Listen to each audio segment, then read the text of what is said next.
I consider Siargao as my second home because I feel like my students and my school community is a part of my family. If you're a teacher, you're responsible in molding the hearts and minds of 50 young kids, and I think you're answering to our great need.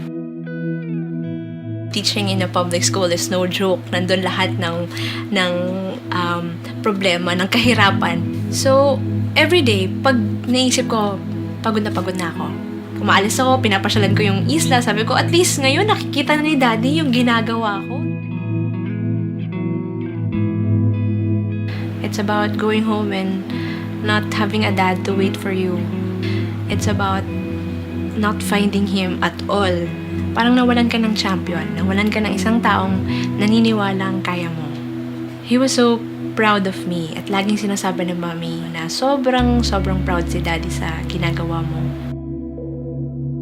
Habang nandito ko, ang gusto ko talagang in-enjoy syempre yung time ko lang with my sisters, with my mom. Syempre pag nakikita ko sila, pag kumakain kami, nagbabonding kami, it makes every moment that special. And yun yung pinaguhugutan ko ng lakas.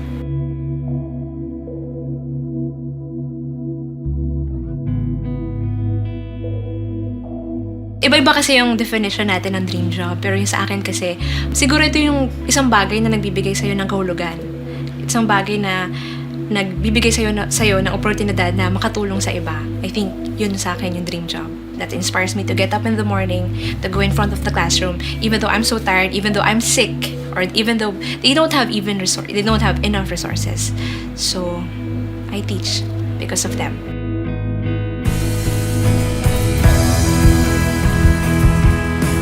I am Teacher Andrea, and I'm a public school teacher.